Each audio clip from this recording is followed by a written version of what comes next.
우리 시간으로 6월 22일 일요일 아침 8시 미국이 이란의 핵시설을 직접 타격했다는 속보가 전해졌습니다. 지난주 중동에서 지정학적 위기가 고조되고 있는 가운데 개최된 연준의 금리정책회의 FOMC에서 기준금리가 매파적으로 동결되었습니다. 다수의 연준 의원들이 향후 고용 둔화와 인플레이션 상승 가능성을 예상하여 스태그플레이션에 대한 우려가 수면 위로 부상했습니다. 트럼프 대통령이 조만간 파월 의장의 후임을 임명할 것을 선언하는 가운데 연준 의원들은 앞으로 통화 정책의 방향성을 두고 심지어 내란과 같은 양상이 벌어지고 있는데요. 따라서 오늘 포커스 네트워크의 주제는 연준 금리정책 대혼란, 그림자 의장 등판 하나입니다. 오늘의 이슈 포인트는 FOMC 매파적 금리 동결, 트럼프의 근시안적 속마음, 그리고 불확실성하에서 투자 전략 등의 순서로 살펴보도록 하겠습니다.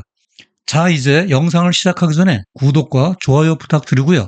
오늘의 상세한 이야기 속으로 들어가 보겠습니다. 안녕하세요. 포커스 네트워크의 우보 박사입니다. 지난주 연준의 FOMC는 글로벌 불확실성 지수가 5월과 비교하여 크게 엇갈리는 가운데 개최되었습니다. 이 차트에서 보듯이 중동에서 이스라엘과 이란의 분쟁으로 빨간색 선의 지정학적 불확실성 지수는 수직으로 상승했고요.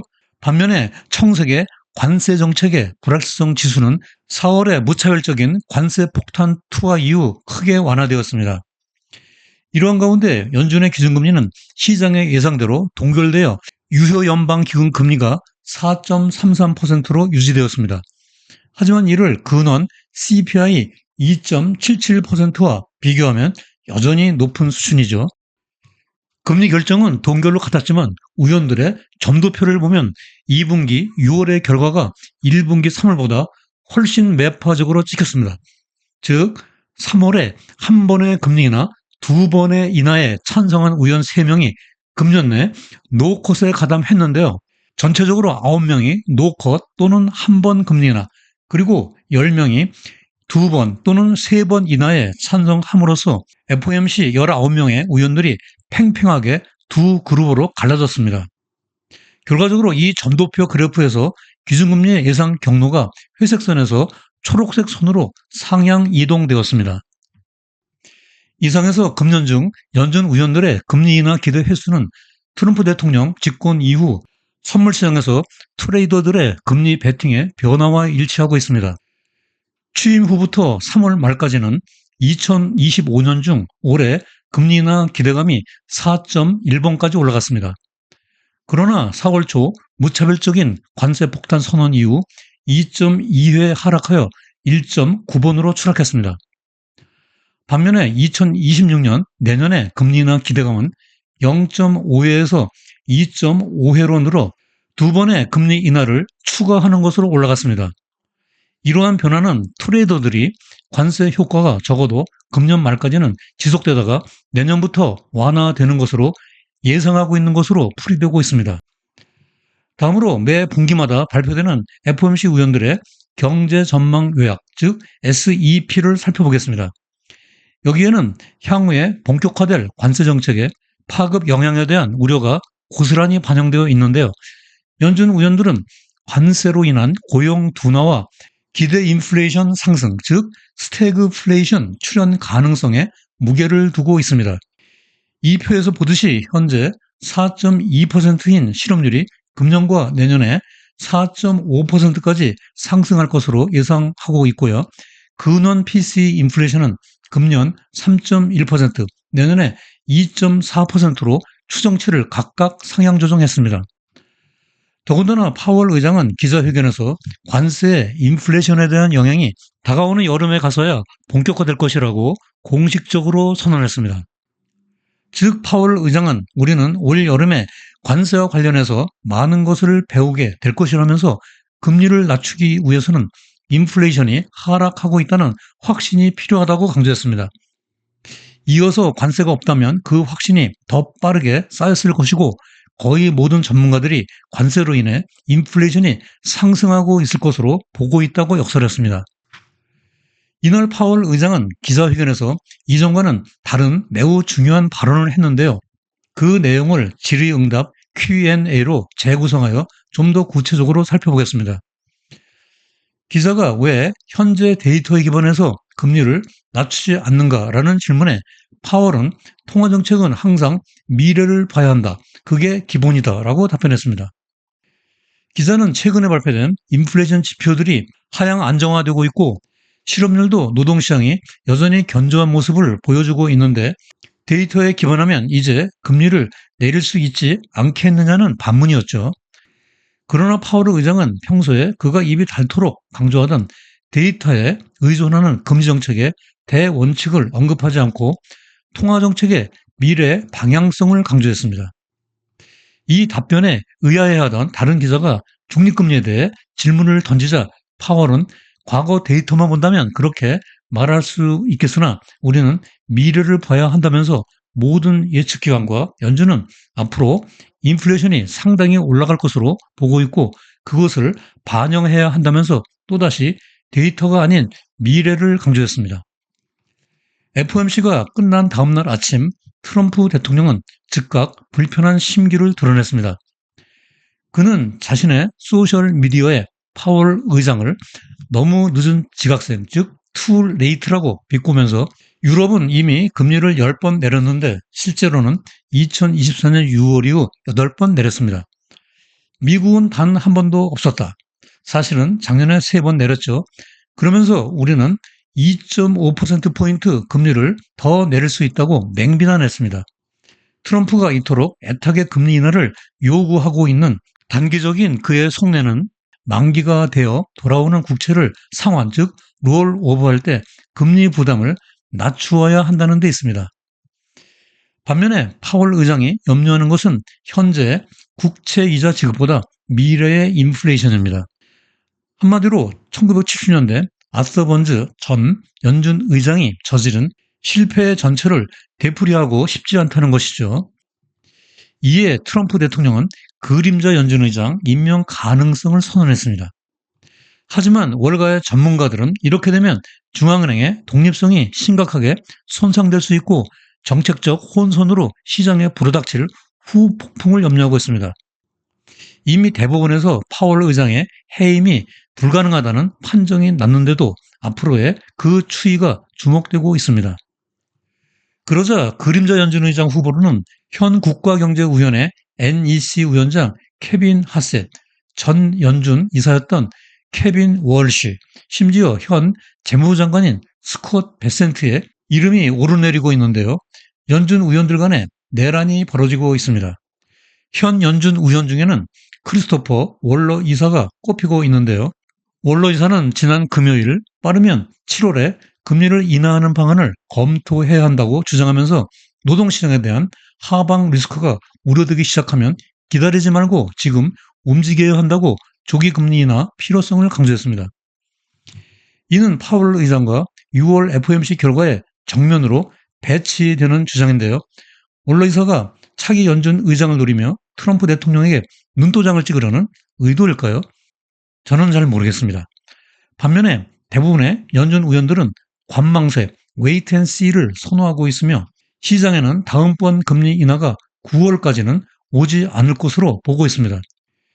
리치몬드 연방준비은행의 토마스 바킨 총재는 로이터와의 인터뷰에서 인플레이션 문제가 해결되지 않은 상황에서 금리 인하를 서두르지 말아야 한다고 강조했고요. 샌프란시스코 연방준비은행의 메리 데일리 총재도 관세 영향에 대한 더 명확한 정보가 나올 때까지 기다리는 것이 훨씬 더 편할 것 같다고 말했습니다. 이렇게 보듯이 연준 FOMC 의원들 간에 벌어지고 있는 갑론을박이 점입 가경과 같은 내란에 빠져들고 있는 모습입니다. 이에 따라 트럼프 대통령의 그림자 연준 의장 임명 가능성이 대두되고 있는 가운데 연준의 통화정책이 대혼란에 빠져들고 있는 양상이 전개되고 있습니다. 우와 같은 상황에서 경제정책의 불확실성 지수가 수직으로 상승하고 있습니다. 이는 불규칙한 정치적인 변화와 급격히 변하고 있는 관세의 홍수에 의해 촉발되었습니다. 여기에다 연준의 통화정책의 혼란이 이러한 불확실성에 부채질을 하고 있습니다. 불확실성 지수는 최근 7,983을 기록했는데요. 트럼프 1기 때 최고치였던 1947보다 4배 이상이 높고요. 트럼프 행정부가 아닌 평상의 시기에 관측된 과거의 최고치 1021과 비교하면 현재 수준은 거의 8배에 달하고 있습니다. 설상가상으로 중동의 지정학적 위기가 심각한 국면으로 치닫고 있는데요. 오늘 아침 8시 미국이 드디어 이란의 핵시설을 직접 타격하여 이스라엘과 이란의 전쟁에 뛰어들었습니다.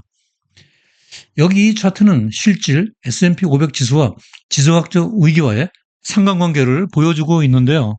역사적으로 보면 지정학적 위기, 특히 중동에서의 미국의 군사 행동은 단기적으로 S&P 500에 부정적인 충격을 주는 경우가 많았지만 장기적으로는 빠르게 회복되는 경향이 있었습니다.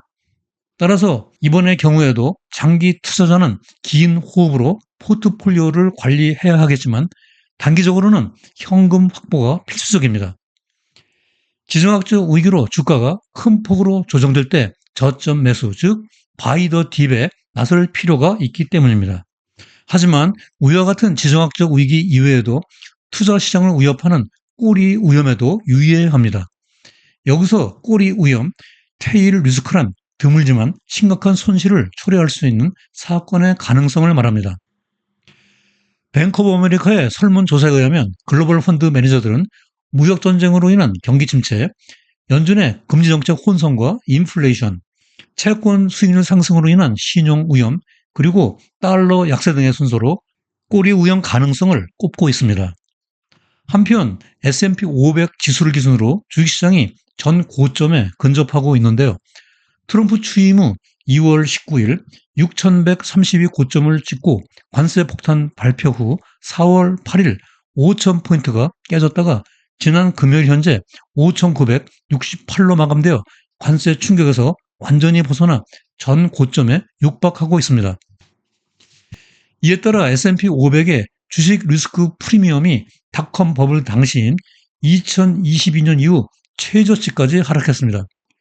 주식의 리스크 프리미엄은 S&P 500의 수익률, 어닝스 일드가 10년물 국채 수익률과 얼마나 차이가 나는지를 계산해주고 있습니다. 즉 채권보다 위험자산인 주식에 투자해서 돈을 더 벌 수 있는 프리미엄을 말하죠. 참고로 어닝스 일드는 주가 수익 비율, 즉 PER의 역수로 쉽게 구할 수 있습니다.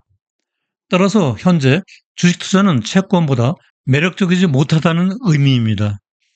그러나 미래에 대한 성장성이 높게 평가되는 주식이라면 투자 비중을 늘릴 수 있는 기회도 될 수 있으므로 종합적으로 판단해야 합니다.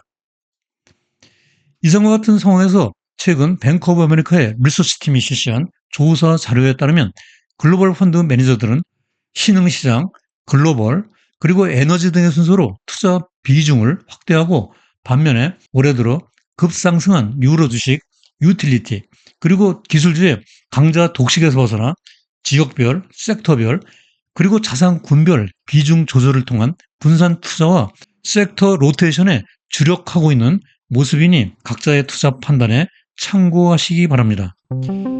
자, 이제 오늘 영상의 끝 순서로 주요 내용과 시사점, 그리고 투자자 관점에서 유의사항을 포커스 포인트로 정리해 보도록 하겠습니다.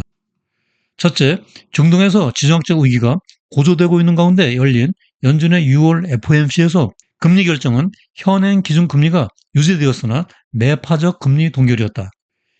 이는 관세 정책에 대한 불확실성이 4월보다는 완화되었으나 향후 인플레이션 압력에 대한 우려가 여전하고 미래의 통화정책의 방향성이 가시화될 때까지 관세의 파급 효과를 관망해 볼 필요가 있기 때문이다. 둘째로 FOMC의 금리 동결 결정에 실망한 트럼프 대통령은 파월 의장에게 기준금리를 2.5%포인트나 내릴 수 있다고 압박하며 신랄한 비판을 퍼부었다. 트럼프가 그림자 연준 의장 임명 가능성을 강력하게 표명한 가운데 FOMC 의원들은 향후 금리 정책의 방향성을 두고 둘로 갈라지는 내분으로 대혼란의 양상을 보이고 있다. 실제로 연준의 금리 정책 불안, 관세 정책과 지정학적 위기 등으로 불확실성이 고조되고 있는 가운데 전 고점에 근접한 S&P 500의 주식 리스크 프리미엄이 20년 이래 최저 수준까지 하락했다. 따라서 투자 시장을 위협하는 꼬리 위험에 유의하면서 포트폴리오의 비중을 조정하는 최적화된 투자 전략으로 대응해 나가는 것이 바람직하다고 정리할 수 있겠습니다. 본 영상 시청 후 블로그 우보의 경제나무에 들어가면 전체 방송대본 스크립트를 읽어볼 수 있습니다. 영상을 보면서 구체적인 데이터 확인과 복습용으로 많이 활용해 주시기 바라고 영상 업로드 몇 시간 후 댓글에 바로가기 링크를 걸어놓겠습니다. 이제 본격적인 장마의 계절이 시작되고 있는데요. 여름철 건강에 각별히 유의하시고 이번 주도 힘차게 출발하시기 바랍니다. 다음에도 여러분들의 글로벌 경제 지식을 넓히고 성공적인 투자 생활에 힘과 도움이 되는 더욱 유익한 영상으로 또다시 찾아뵙겠습니다. 오늘도 끝까지 시청해 주셔서 대단히 감사합니다.